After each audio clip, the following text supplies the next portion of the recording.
Hey guys, in our wonderful coronavirus situation, we're going to be bringing you some of the golf performance stuff in the golf class via our YouTube channel. We're going to start today with just some of the basics that we did from when we first started the class. We're going to take you through what we call the triplane motion of the golf swing. We talk about what the body has to do, and so we're going to break those down. So the first thing we're going to be doing is our arms are going to be coming up at about shoulder height. I am going to step my right foot back, and when I do, I'm going to actually sit back into that hip and bring my hands down. So the front looks something like this. Now from the side, to give you a visual from the side, as I step with my right foot back, notice how the right knee bends, my hip is going back, my left leg is straight, and my hands will come back down to the ground. I'll come back up, I'll show you from the other side. So on this side you see the leg straight, other leg, I drive my hips back and my hands are reaching toward the back foot. And you just come back and just repeat through that about a 10 count. You could go 5 per leg, 10 per leg, it's up to you. This is working on hip mobility in the, we say the sagittal plane. It's causing you to stretch your hamstrings, your glutes, and your low back. Next one we're going to do is stepping forward. Now when we step forward, we're going to start our hands here, and as I step to the camera, I'm lifting my hands like I'm trying to push the ceiling above my head. Now what this is stretching is meant to stretch the front hip, the back calf, and a little bit of shoulder flexion, and your mid-back we call thoracic extension. I reach up, I come back. I step and I come up and come back. Now from the side what that looks like is as I'm stepping forward, as I step, as my hands reach up, notice how my left knee is going to drive forward and my heel stays down and I reach through this position.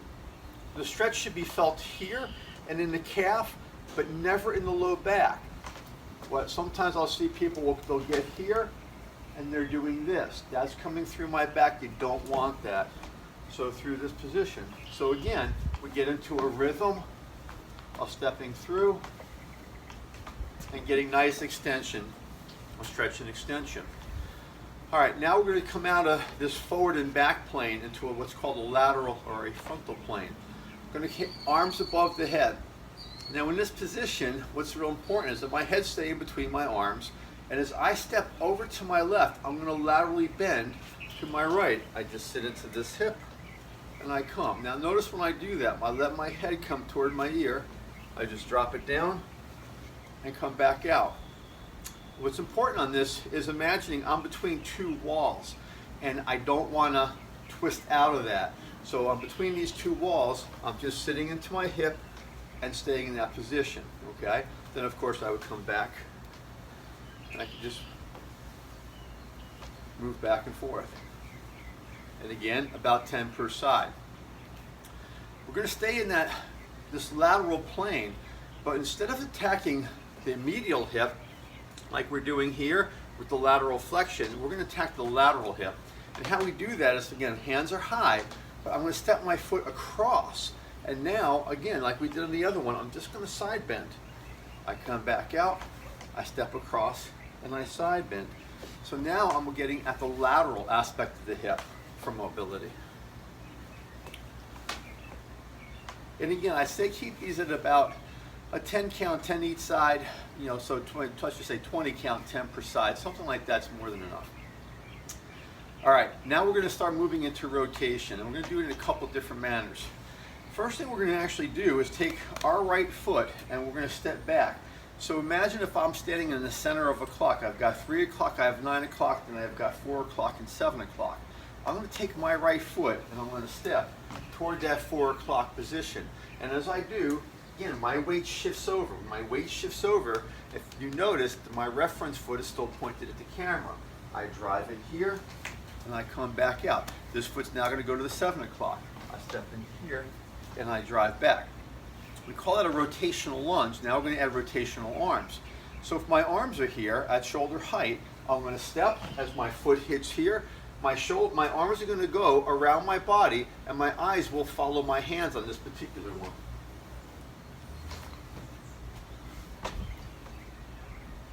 Now again, key is as I step into this, as I'm coming through here, notice how this foot is meant to stay at the camera. Don't let that foot spin out because you're going to lose the mobility in your hip.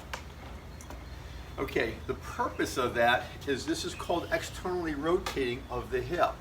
Okay, so now we're going to work on what we call turning in the hip or internal rotation. Now where this plays out in golf is as you make your backswing, when you go to make a backswing, as your arms are pulling your shoulders around, your shoulders and pelvis, which are lined up perfect here, now start rotating to the right. But the shoulders are going to go a little further and faster because the hands are driving it. But as the pelvis turns against the femur, it actually closes that down. It's called internally rotating of the joint. Really critical. There's no way you can get a real good strong backswing or golf turn unless you can do that. So how we're going to do that is I'm going to take my left foot, I'm going to step back toward the camera, arms here. But as I step to the camera, I'm going to actually let my foot act like it's turning in that direction. And I'm going to peek in the camera to see if you can see that. I'll step back up here. Now, as I step back to the camera, I'm going to let my foot turn, arms at shoulder height, and notice I'm pointing that foot now in that direction. My weight's still shifting to the front leg, but as I do, I spin around. I come back out. Now this is easier to do just on one side. We'll come back through. So now we're opening up the upper body to be able to turn and for those hips to be able to internally rotate. Of course, same thing on this side. Okay. Now that we've done a good 20 count on each of those, we're going to transition into some balance drills. Okay, so now we're going to build into balance. And we're going to use the same ideas, the same planes of motion that we just worked. And we're going to start by doing a single leg balance. So in this case, I'm going to do a right leg balance. I'm going to do a left leg anterior reach and a touch. And all that means is that my weight is centered on this leg. I lean back, I tap, like if there was an ant and I didn't want to kill it, I touch the ground, and I can come back up, and just for easy balance, I could lightly put this foot back here. And when I'm talking about, I have probably less than half a pound on this foot. So this is doing all the work. I tap and I come back out. I tap and I come back out. And as you start getting more comfortable with that, you can reach out and tap and then take the tap away. Tap and then take this side out. Or opposite, I can not tap on this side but come back to the tap to help my balance.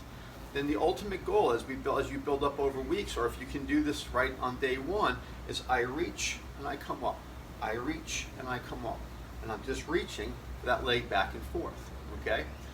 Next we're going to change and we're going to reach behind us. Now I think I'm going to turn to the camera on this angle, a little bit easier to see. So from here, I'm going to go with the left leg balance. I'm going to take my right leg, and very similar. I can use touch points just so I can feel the ground on both ends of the spectrum. I'm not pushing off the ground, but I'm just touching the ground. So if I reach, I can tap, and then I can tap. I can tap, and then tap. Now I'm going to lose the tap on that end, but keep it on this end. So I can reach out, I can reach myself there, I can come back out and use this tap here. Or I can tap on that side, not on this side.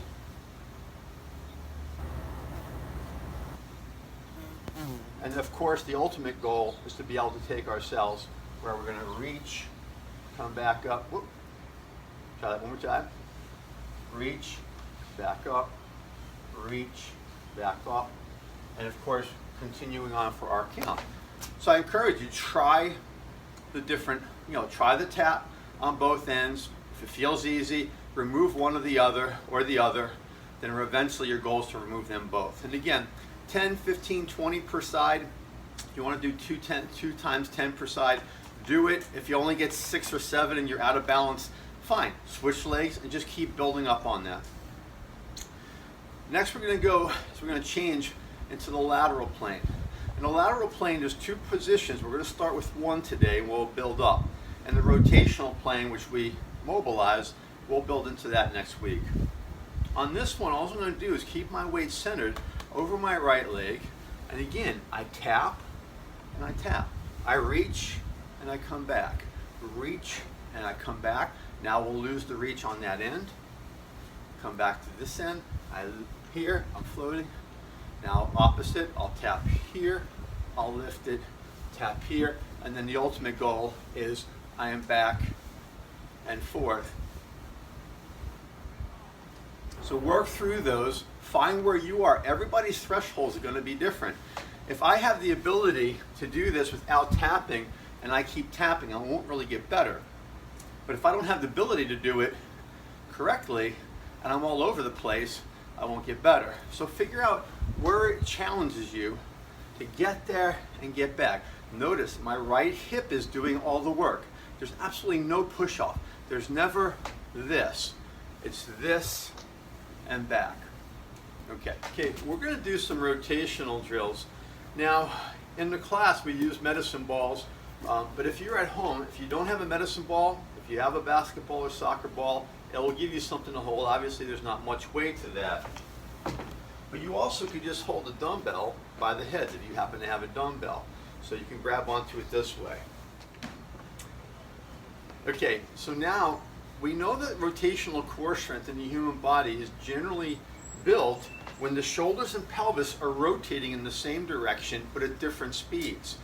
Like I had mentioned earlier, as my hands move, it pulls my shoulders, which pulls my pelvis. So we use the ball to help strengthen that. So imagine if you have a rubber cylinder and you were to twist it and let go, it has that elasticity. So the human system works similar.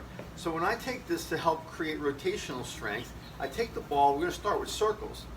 I just imagine I have a canvas out in front of me, I'm going to paint some small circles on it, and I'm just here bringing the ball through. Now what's key on this is that my pelvis has got to be moving.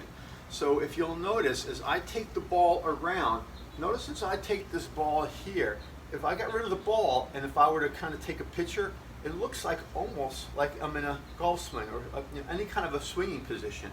So I am loading, the ball's coming down, my center is dropping a little bit, and I just bring it up. And my pelvis will get to that position before the ball. So I just come in and I just bring the ball around. Of course, we would go in both directions, okay? Those are circles. So grab a ball, grab a dumbbell by the heads, and do 10 count each, with no recovery between. Give yourself about 15 to 20 seconds, and then repeat that 2 or 3 times, depending on where your strength and endurance is. Next thing we're going to do is a diagonal chop, and a diagonal chop looks something like this. I'll take the ball, I drop to the side of my knee, and imagine I'm going to try to throw the ball in that direction. I'm here, and I throw it. I'm loading to explode. I load, and I explode in that direction. Again, same thing. There should be almost a mirror image from your left to right. Again, 10 each side, do 2 to 3 sets with maybe about 20 seconds between particular sets.